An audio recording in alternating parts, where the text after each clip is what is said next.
저의 짧은 믿음 생활을 이렇게 좀 돌이켜 보는 시간을 가졌는데요. 제가 처음에는 이 믿음 생활에 별다른 고민이 없었던 것 같습니다. 예수님이 나를 위해 십자가에 달려 죽으셔서 내 모든 죄를 다 담당하시고 나를 사망에서 생명으로 옮겨주셨다는 사실, 예수 그리스도의 십자가에 보여놓은 내 모든 죄가 깨끗이 씻음 받고 하나님 앞에 의로운 자가 되고 하나님의 자녀가 되었다는 그 사실을 믿는 것, 이것이 믿음이라고 생각했기 때문입니다. 사실 어찌 보면 이게 단순한 믿음처럼 보일지는 몰라도 사실 이 내용을 믿는다는 것, 이것조차도 그리 단순한 것은 아니지 않습니까? 이성을 가진 사람들은 그게 정말 가능한 일인가 막 여기에 의심을 가지고 사실 쉽게 믿기가 어려운데 이걸 믿었으니까요. 어쨌든 이 믿음을 가지고 참 믿음이 참 좋다, 그렇게 처음 신앙생활을 시작했던 것 같습니다. 그런데요, 시간이 지나면 지날수록 믿음 생활이 결코 쉽지 않구나 라는 사실을 깨닫게 됩니다. 저는 지금 믿음과 믿음 생활을 약간 구분을 해서 말씀을 드렸어요. 믿음과 믿음 생활이 약간 다른 측면이 있기는 합니다. 하지만 사실 믿음과 믿음 생활을 구분 지을 수 없는 거예요. 이 둘은 연결되어져 있기 때문입니다. 믿음이 쉬울 수는 있어도 믿음 생활은 여간 어려운 것이 아니더라는 말씀을 제가 드리는 겁니다. 여러분은 어떻습니까? 아마 다들 그렇지 않을까 싶습니다. 세상 사람들이요, 교회 다니는 사람들을 막 욕을 하지 않습니까? 여러분, 저 교회 밖에 사람들이 교회 다니는 사람을 왜 욕한다고 생각하십니까? 우리가 믿고 있는 이 믿음, 제가 조금 전에 고백했던 이 신앙 고백에 대해서, 아니 도대체 그런 말도 안 되는 것을 믿는다고? 우리가 가진 믿음이 터무니없는 믿음이어서 세상 사람들이 우리를 욕하는가요? 여러분, 그렇지 않습니다. 세상 사람들은요, 우리가 무엇을 믿고 있는지, 어떤 믿음을 가지고 있는지 사실 거기에는 별로 관심도 없습니다. 성경이 거짓이라고 그렇게 생각하는 사람들이 성경을 살아있는 하나님의 말씀, 진리의 말씀이라고 믿는 우리에 대해서 그 성경 틀렸다라고 그렇게 비난하는 경우는 그렇게 많지 않다라는 거죠. 왜 우리가 세상으로부터 비난을 받고 욕을 먹습니까? 우리의 믿음 때문이 아니라 믿음 생활 때문이죠. 무엇을 믿느냐는 하는 것은 그들에게 그렇게 중요하지 않아요. 그러면서 하는 말이 뭐예요? 너 믿는다면서, 예수 믿는다면서 왜 믿는 자들이 그렇게 살아? 예수 믿는 그 믿는 자들의 삶을 가지고 사람들이 욕을 하는 거예요. 사실요, 때로는 억울하죠. 자기들은 똑바로 사나? 자기들도 그렇게 살지 못하면서 꼭 예수 믿는 자들은 다르게 살아야 된다고 그렇게 이야기를 하니까 한편으로는 또 억울한 생각도 들어요. 그런데 여러분, 그런 생각이 들 때마다 우리는 늘 이 말씀을 기억해야 됩니다. 주님이 하신 말씀이죠. 누가복음 22장 25절과 26절 말씀인데요, 예수께서 이르시되 이방인의 임금들은 그들을 주관하며 그 집권자들은 은인이라 칭함을 받으나 너희는 그렇지 않을지니 너희 중에 큰 자는 젊은 자와 같고 다스리는 자는 섬기는 자와 같을지니라. 여기에서 너희는 그렇지 않을지니, 주님이 이렇게 말씀하셔요. 너희는 믿는 자 아니니 믿는 자의 삶은 그렇게 해서는 안 된다. 믿지 않는 이방인들과 삶이 달라야 된다. 이렇게 주님도 말씀을 하셨다라는 것이죠. 저는 오늘 말씀의 제목을 우리는 집 짓는 사람입니다, 이렇게 정했습니다. 집 짓는 사람. 주님이 오늘 우리에게 하신 이 말씀에 의하면 우리 모두는요 다 집 짓는 사람이에요. 물론 여기서 말하는 이 집이라는 게 눈에 보이는 어떤 외형적인 이 건축물을 의미하는 것은 절대 아닙니다. 집은요, 어쩌면 우리의 인생이라고도 말할 수 있을 겁니다. 인생을 살아가는 것을 집 짓는 것으로 그렇게 비유할 수 있다라는 것이죠. 그렇게 볼 때 우리는 어느 누구도 예외 없이 집을 지으며 살아가고 있는 것입니다. 인생을 주님이 지금 가르치고 계시는데 인생에 대한 비유가 더 많은 비유들이 있을 텐데 왜 주님은 하필이면 이 집 짓는 것으로 인생을 비유하셨을까? 왜 집 짓는 비유를 여기서 말씀을 하셨을까라고 이 집에 대해서 제가 생각을 하다가 문득 저희 이 처갓집 생각이 났습니다. 저는 올 여름도 그랬지만요, 매년 여름 휴가 때면 처가를 방문을 하게 됩니다. 이 지역이 이 경상남도 거창이에요. 그래서 여기서 한번 이렇게 가기가 쉽지 않습니다. 1년이면 정말 한 번 찾아뵙는 것도 쉽지 않아요. 다 믿음 생활 하고 계시는데 그래도 이제 가족들을 늘 두 분만 계시니까 자녀들을 보기를 원하시고 그런 마음을 저희가 알기 때문에 휴가 때만이라도 그래도 하루 가서 그렇게 장인어른 장모님 뵙고 인사드리고 이제 그렇게 지내다가 오는데요. 사실 예전에는 이제 처가댁이 그 아파트였습니다. 그런데 몇 년 전에 장인어른께서 이제 그 집 한 채를 구입을 하셨어요. 노년에 두 분이 그렇게 함께 보내실 생각으로 언덕 약간 높은 곳에 단독주택 1층짜리 단독주택을 하나를 지어져 있던 그 집을 이제 구입을 하신 겁니다. 그게 우리 장인어른께는요 평생에 바라던 꿈이셨다라고 그런 말씀을 하시더라고요. 얼마나 기뻐하시면서 집이요 갈 때마다 달라지는 거예요. 작년 갈 때 다르고 올해 가면 또 달라져 있는 거예요. 그 넓지도 않은 마당에 아주 좋은 잔디를 어디서 구하셨는지 그걸 다 깔아 놓으시고요. 작년에는 분명히 없었는데 올해 가보니까 또 나무 한 그루가 어디 딱 세워져 있는 거예요. 막 나무도 여러 종류의 나무를 이렇게 옮겨다 또 심어 놓으시고요. 게다가 마루 한쪽에 그 작은 그 나무로 된 정자를 그것도 아마 어디서 이제 구입을 하신 것 같아요. 그렇게 해서 뭐 조립을 해서 왔는지 정자 하나를 이렇게 딱 만들어 놓으셨어요. 저는 휴가 갈 때마다 그 정자 나무에서 거기에 모기장을 치고 잠을 잡니다. 얼마나 시원한지 몰라요. 또 마당 입구는요, 이제 그 대문 옆에는 커다란 돌을 하나 이렇게 옮겨 놓으셔서 그 돌에 이런 글을 새겨 넣으셨어요. 내가 여기서 잠시 머물고 가리라. 장인어른이 만드신 문구예요. 이렇게 탁 세워 놓으신 거예요. 여러분, 제가 이 말씀을 드리는 이유가 뭔지 아시겠어요? 집은요 그냥 뭐 저녁에 퇴근하고 와서 그냥 하룻밤 자는 곳이 집이지 절대 그렇지 않다는 겁니다. 만약에 집이 그냥 하룻밤 자고 일어나는 곳이 집이라면, 여러분 요즘 실내 인테리어 한번 바꾸는데 몇 천만 원씩 들잖아요. 그렇게 바꿔가면서 인테리어를 바꾸실 리가 뭐가 있습니까? 그렇게 비싼 소나무를 왜 쓸데없이 옮겨다가 그것을 구입해다가 마당에 심어 놓으시겠느냐고요. 집은요 어쩌면 우리 인생 가운데 너무너무나 중요한 공간이라고 할 수 있습니다. 사람에게 있어서 인생을 집 짓는 것으로 비유한 이유도 아마 여기에 있지 않을까 그런 생각을 했습니다. 어느 누구도 자기가 거주할 집을 그냥 아무렇게나 대충 짓지는 않을 것이기 때문입니다. 더군다나 이렇게 1층짜리 단독주택이라면 얼마나 정성껏 집을 가꾸고 집을 지으시겠어요. 주님은 이렇게 집 짓는 사람에 대해서 비유로 말씀을 하시면서 이 집을 짓는 사람 중에는 딱 두 가지 부류가 있다라고 이렇게 말씀을 하고 계십니다. 한 부류는 반석 위에 집을 짓는 사람이고 또 한 부류는 모래 위에 집을 짓는 사람이다, 이렇게 말씀을 하세요. 집 짓는 사람을 구분하는 건 이건 딱 두 가지밖에 없습니다. 얼마나 이 집은 좋은 자재를 가지고 비싼 돈을 들여서 지은 집, 그런 구분 없고요. 이 집은 얼마나 넓은 평수에 얼마나 높이 으리으리하게 지은 집, 그런 구분 없습니다. 오직 기초를 어디에 두고 집을 지었느냐, 이거 하나만 가지고 지금 주님이 구분하고 계시는 거예요. 사실 이걸 바꿔 말하면요, 양쪽 어느 집이건 간에 그 집을 지을 때 정성스럽게 짓는 것은 너무나 당연한 이야기이기 때문에 그건 기본적으로 전제로 깔고 하시는 말씀 아니겠습니까?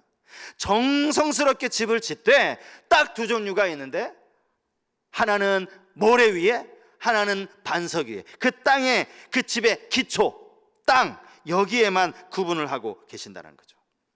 여러분, 이렇게 말씀을 드리면 혹시 우리 안에 의아심을 가지실 분이 계실지 모르겠어요. 아니, 어떤 무식한 사람이 모래 위에 집을 짓겠습니까? 주님이 지금 모래 위에 집을 짓는 사람이 있다라고 이야기하시는데, 아니 아무리 무식해도 그렇지 누가 모래 위에 집을 짓겠느냐고. 주님이 왜 이런 이상한 말씀을 하셨습니까? 정말 이해되지 않는다라고 이야기하실 수 있어요. 그런데 사실 이 말씀은 비유 말씀 아닙니까? 여기에 모래가 무엇이고 반석이 무엇인지, 이 안에 영적인 의미가 무엇인지를 우리가 한번 생각해 볼 필요가 있다라는 거죠. 모래 위에 집을 짓는다라는 이 말은요, 우리의 인생으로 아까 비유를 하자면 인생을 좀 쉽게 살아가는 그러한 사람이라고 할 수 있을 겁니다. 건물을 짓기는 지어야 하는데 이 기초공사까지 다 하려고 하면 이게 시간이 얼마나 많이 들어요. 또 돈도 또 꽤 많이 들어가는 것 아닙니까? 그러니 그냥 평평한 바닥이면 되지 하고 바닥 공사도 하지 않은 채 그냥 쉽게 집을 짓는 거예요. 인생을 그냥 쉽게 사는 거예요. 반면에 반석 위에 집을 짓는다라는 것은요, 어떻게든 단단한 반석을, 이 땅의 기초를 놓으려고 공사 기간도 길어지고 또 그 기초를 놓느라 시간도 많이 허비하고 확실히 더디지만 탄탄하게 짓고자 하는 그런 사람을 가리키는 말입니다. 오늘 본문의 병행구절이라고 할 수 있는 누가복음 6장 47절 이하에 보면 이 부분을 주님이 다시 한번 좀 구체적으로 설명을 하시는 내용이 나오는데요, 여기 보면 이렇게 나옵니다. 내게 나와 내 말을 듣고 행하는 자마다 누구와 같은 것을 너희에게 보이리라. 집을 짓되 깊이 파고 주추를 반석 위에 놓은 사람과 같으니 큰 물이 나서 탕류가 그 집에 부딪히되 잘 지었기 때문에 능히 요동하지 못하게 하였거니와. 주님 뭐라고 말씀하세요? 깊이 파고 주추를 반석 위에 놓으려고 깊이 땅을 팠다라는 이야기입니다. 얼마나 많은 시간, 얼마나 많은 돈을 지금 여기에 쏟아 부은 겁니까? 하지만 여러분, 우리가 아는 것처럼 결과적으로 지혜로운 사람이 지은 집은 어떠한 비바람에도 무너지지 않아요. 그러나 어리석은 사람이 지은 그 집은 무너짐이 심하였다라고 성경이 말씀하고 있는 것이죠. 이제 이 말씀이 가지고 있는 영적인 의미를 한 두 가지로만 생각을 해보려고 하는데요, 첫 번째는요, 믿음은 반드시 행함을 동반한다라는 사실입니다. 믿음은 행함을 동반한다. 오늘 본문에 등장하는 이 지혜로운 사람과 어리석은 두 사람을 보면 사실 이 두 사람 사이에 공통점이 많아요. 오늘 본문에 반복되는 구절이 많다고요. 그 중에 하나가 뭐냐 하면 두 사람 모두가 다 말씀을 들었다라고 말씀하고 있어요. 24절에 나의 이 말을 듣고 라고 되어 있죠. 지혜로운 사람 이야기입니다. 그런가 하면 어리석은 사람도 마찬가지예요. 26절 말씀이요, 나의 이 말을 듣고, 똑같습니다. 단어와 구절이 똑같아요.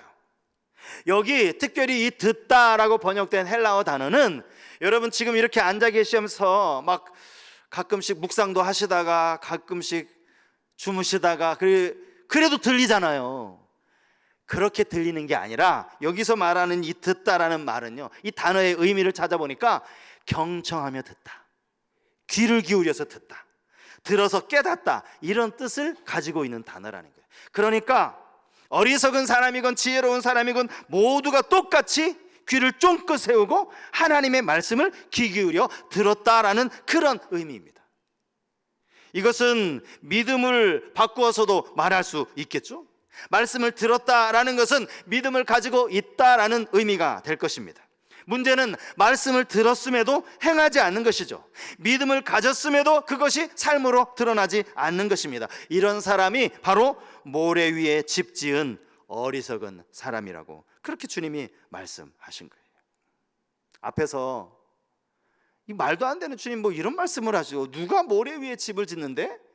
그렇게 생각하셨던 분들, 이 말씀의 영적인 의미를 생각해 보시니까 이게 얼마든지, 아니요, 얼마든지가 아니라 지금 이 땅에 얼마나 많은 사람들이 모래 위에 지금 집을 짓고 있나, 그런 생각이 드실 거예요. 말씀은 잘 들어요. 그런데 듣기만 합니다. 행하지 않아요. 그 사람이 바로 모래 위에 집을 지은 사람이라는 거예요. 어쩌면 우리의 모습일지도 모릅니다. 왜 반석 위에 집을 짓지 않고 모래 위에 집을 짓는다고 제가 말씀을 드렸습니까?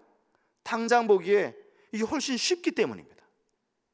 막 기초공사까지 하고 이렇게 하는 것보다 시간도 절약되고요, 돈도 절약되고요, 여러모로 이게 훨씬 쉽거든요.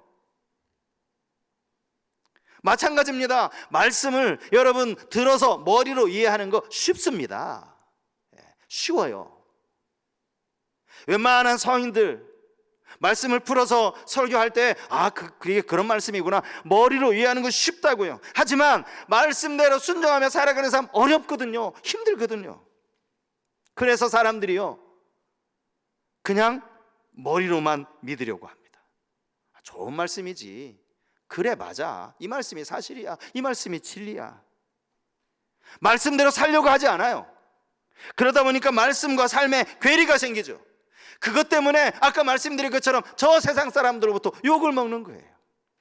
교회 다닌다는 사람이 저렇게 사느냐고, 믿음을 가졌다는 사람이 왜 그렇게 사느냐고 말이죠. 여러분, 여기서요, 우리가 분명히 알아야 하는 아주 중요한 사실이 있습니다.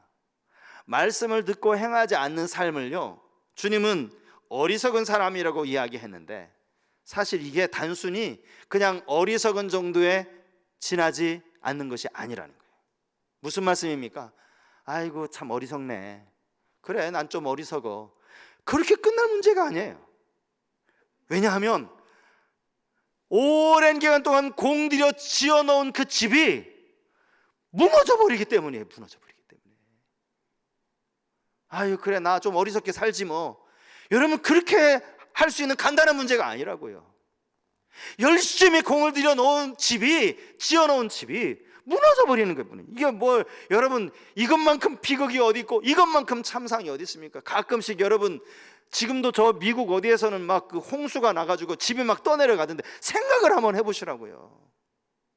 어리석은 믿음의 결과가 그렇게 하나도 남지 않은, 다 떠내려가 버리는, 무너져 버리는 그런 결과라는 사실입니다. 인생 완전히 망치는 것 아닙니까? 그러므로 여러분, 말씀을 잘 듣는 것도 참 중요하겠지만 무엇 때문에 내가 말씀을 잘 듣고 있는지를 한번 생각해 보셔야 돼요. 왜 말씀을 잘 들어야 하는지, 말씀을 잘 들은 다음 어떻게 해야 하는지, 사실 이게 더 중요합니다. 듣고도 행하지 않으면 들어서 알고 있는 것이 아무 의미가 없기 때문이죠. 차라리요, 초신자라면 핑계할 거리도 있잖아요. 이런 말씀이 있었는데 저 이 말씀 처음 들어봐요. 이런 말씀이 있어요. 저 이 말씀 그동안 제가 몰라서 이 말씀대로 못 살았죠. 핑계 될 수 있어요. 아니 핑계가 아니라 사실이니까 충분히 이해가 됩니다. 이 말씀, 내가 이 말씀 한 30년 동안 아마 정말 내가 설교 안 해도 설교할걸? 너무 말씀 잘 알아요. 그런데 행동하지 않는다면 아는 게 무슨 의미냐는 거예요. 모래 위에 집을 지은 사람이 될 수밖에 없다라는 겁니다. 제가 이제 종종 앞에 사역했던 교회 말씀을 드리는 이유는 사실 이게 다 연결이 되기 때문이에요. 교회에서 이제 사역할 때 제가 이제 그 제자 훈련을 거의 8년 동안 했는데 주로 이제 남자 제자반을 많이 인도를 했던 것 같습니다. 주일 오후 5시에 모이면 어느 때 늦으면 정말 11시가 넘어서까지 이제 할 때가 있어요.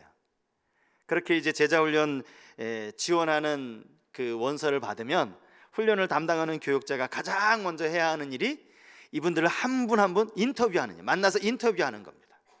인터뷰가 왜 중요하냐? 인터뷰를 해야 이 많은 분들 중에 훈련 받을 수 있는 분을 추려낼 수 있기 때문이에요.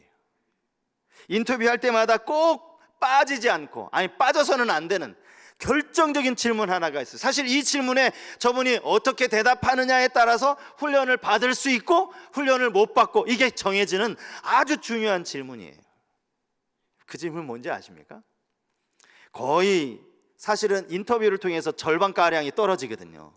한 10분 넘게가 떨어뜨릴 수밖에 없어요. 근데 그 질문이 뭔가 하면, 이 결정적인 질문이 뭔가 하면 이겁니다. 집사님, 집사님은 왜 제자훈련 지원하셨어요? 너무나 간단하지만 이 질문이에요. 집사님은 직장도 늘 바쁘신데 출장도 많으실 텐데 아니 주일날 한 5시간은 여기에 시간을 허비하셔야 되고, 아니 뭐 허비가 아니라 여기에 시간을 투자하셔야 되고, 또 숙지하느라 많은 시간을 이 제자훈련에 이 투자를 하셔야 되는데 집사님 그렇게 바쁘신데 왜 제자훈련 지원하셨어요? 이 질문에 떨어지는 대답이 뭔지 아세요? 예 목사님, 제가 이번에 좀 제자훈련을 해서 성경에 대해 좀 깊이 배워보려고요. 떨어지는 겁니다. 제가 이번에는 목사님 통해서 좀 성경에 대한 아주 더 깊은 지식을 좀 배우려고 합니다. 성경에 대한 좀 심화 공부를 제가 좀 하고 싶어가지고 제가 이번에 제자훈련 지원했습니다. 땡, 떨어지는 거예요. 이유가 뭔지 아십니까? 제자훈련은요 성경을 배우는 모임이 아닙니다. 제자훈련의 목적은 듣는 데에 초점이 맞춰져 있기 때문에 듣는 것뿐만 아니라 행하는 것, 이것이 제자훈련의 목적이기 때문입니다. 잘 배워서 뭐 하시게요? 일반 설교 시간에 듣지 못하는 신학교에서나 배우는 그런 성경에 대한 해박한 지식을 그렇게 배워서 뭐 하시게요? 뭐 하시게? 제자훈련 받을 수 없는 거예요. 여러분 이게 무슨 말씀인지 이해가 되십니까? 말씀을 많이 들으려고 하는 것도 중요하겠지만 행함이 이어지지 않으면 소용없다라는 거예요. 올해 벌써 이제 7월이 끝나요. 내일이면 8월이에요. 참 빠르죠? 항상 우리에게 이런 시간들이 필요해요. 작년 이맘때에 비해서 올 한 해 나의 모습은 어떠한가? 예를 들면 작년까지의 모습과 1년 동안 내가 좀 성경에 대한 지식이 얼마나 많이 늘었나? 성경은 좀 얼마나 많이 읽었나? 라는 것을 점검해 보는 거 필요합니다. 그게 우리 삶에 진짜 유익해요. 그죠? 그런데요, 이것보다 더 중요한 질문을 우리 자신에게 던질 수 있어야 돼. 그게 뭡니까? 내가 작년에 비해서 올해 하나님 말씀에 순종하려고 얼마나 많이 애를 썼지? 하나님 말씀대로, 들은 말씀대로, 알고 있는 말씀대로 살아가려고 내가 얼마나 애썼나, 이것을 점검하는 것이 더 중요하다는 사실입니다. 야고보 사도는 야고보서 1장 22절 말씀에서 이런 이야기를 했습니다. 너희는 말씀을 행하는 자가 되고 듣기만 하여 자신을 속이는 자가 되지 말라. 무슨 말씀입니까? 왜 듣기만 했는데 자기를 속이는 게 됩니까? 나는 그냥 듣기만 했는데 이게 무슨 나를 속였다는 말이 무슨 의미겠어요? 들어서 알고는 있어요. 어떻게 살아가야 하는 삶이 주님이 기뻐하시는 삶이라는 걸 내가 알아요. 알면서 행하지 않아요. 그러니까 자기를 속이는 거예요. 뻔히 주님이 원하시는 모습을 알면서 그대로 못 사니까 자신을 속이는 것 아니냐고요. 주님은 바로 앞단락에서도 이런 말씀, 이와 비슷한 말씀을 하시죠. 마태복음 7장 21절 말씀이요. 나더러 주여 주여 하는 자마다 다 천국에 들어갈 것이 아니요 다만 하늘에 계신 내 아버지의 뜻대로 행하는 자여야 들어가리라. 행함의 중요성을 강조하시는 말씀 아닙니까? 믿음은 반드시 행함을 동반해야 합니다. 또 하나 오늘 본문에서 발견할 수 있는 두 번째 교훈이 있다면 그것은 시련은 누구에게나 찾아온다라는 사실이에요. 시련은 누구에게나 찾아온다. 지혜로운 사람과 어리석은 사람 사이에서 찾아볼 수 있는 공통점이 많다라고 말씀을 드렸는데 또 하나의 공통점이 이겁니다. 두 사람 다 모두 시련을 만난다는 점이죠. 그것을 오늘 본문에서는 비가 내리고 창수가 나고 바람이 불어 그 집에 부딪힘에 이렇게 표현을 했습니다. 꽤 길게 표현을 했어요. 폭우가 내렸다. 사실 이 한마디로면 끝나는 말 아닙니까? 폭우가 왔어. 태풍이 불었어. 이 한마디로 충분할 것 같은데 주님은 이것을 비슷한 이야기를 3번씩 반복해서 말씀하시는 거예요. 비가 내렸다, 창수가 났다. 이 창수는 홍수를 의미하는 거죠. 홍수가 났다라는 거예요. 비가 막 쏟아지고 홍수가 나서 무서운 또 비바람이 막 그 집에 몰아치는 그런 상황을 마치 그림처럼, 한 장면처럼 우리가 뉴스에서 보는 그런 한 장면처럼 그렇게 설명하고 계시다는 거예요. 여러분, 이것은요, 우리가 살면서 만나게 되는 많은 시련들을 의미하는 말씀입니다. 시련들을 왜 이렇게 구체적으로 반복해서 이야기하셨을까요? 그 시련이 우리에게 얼마나 혹독한 것인지를 강조하시기 위함이에요. 단순히 그냥 비만 많이 내리는 그 정도가 아니라는 거예요. 물론 그럴 때도 있지만 그걸로 끝나지 않을 때가 있다는 거예요. 여러분, 우리 인생을 한번 돌아보십시오. 때로는 막 장마비와 같이, 사실 오늘 아침에 이렇게 잠깐 내리고 많은 비는 감사한 거예요. 좀 시원해졌잖아요. 감사한 거예요. 이런 비만 내리지 않는다는 거예요. 어느 때는 정말 홍수가 나서 막 집이 잠길 만큼의 그런 믿음의 시련이 찾아올 때가 있다라는 거죠. 그런가 하면 막 바람까지 불어와가지고 막 집이 무너지겠다 싶을 만큼 그런 역경과 시련이 우리 삶에 찾아올 수 있다라는 거예요. 이 시련이요, 모래 위에 집 지은 사람에게만, 모래 위에 집 지었으니까 당연히 이제 시련 받아 마땅하지, 그들에게만 찾아온 게 아니라는 거예요. 그저 말씀을 듣기만 하고 행동으로 전혀 옮길 줄 모르는 그런 어리석은 사람에게만 시련이 찾아오면 좋게요? 그렇지 않다라는 거예요. 말씀대로 살려고 애를 쓰고 힘들더라도 반석 위에 집을 짓기 위해서 더 많은 땀을 흘린 그 사람에게도 똑같이 시련이 찾아온다라는 것이죠.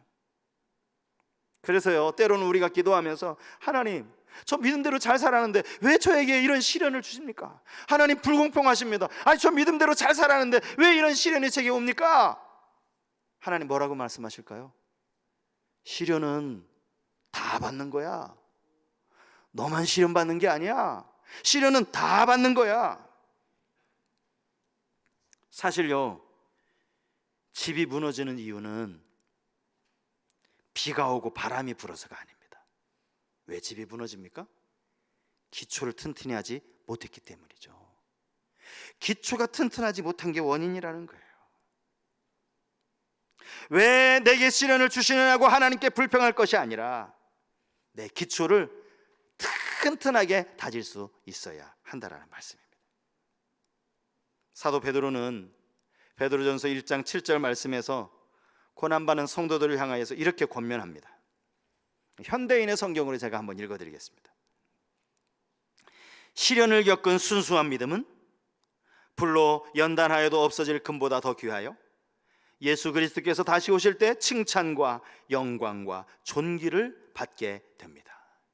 시련을 겪은 순수한 믿음, 그 시련을 이겨낸 믿음, 이 믿음의 결과가 칭찬과 영광과 존귀라고 그렇게 말씀하고 있는 겁니다. 시련은 누구에게나 찾아옵니다. 여러분, 오늘 우리가 읽은 이 본문은 산상수훈의 마지막 결론 아닙니까? 마태복음 5장부터 시작되어진 산상수훈이 이제 7장에서 마무리되고 있는 거예요. 28절 말씀 우리가 읽었는데요, 28절에 보면 이렇게 나오죠. 예수께서 이 말씀을 마치시매.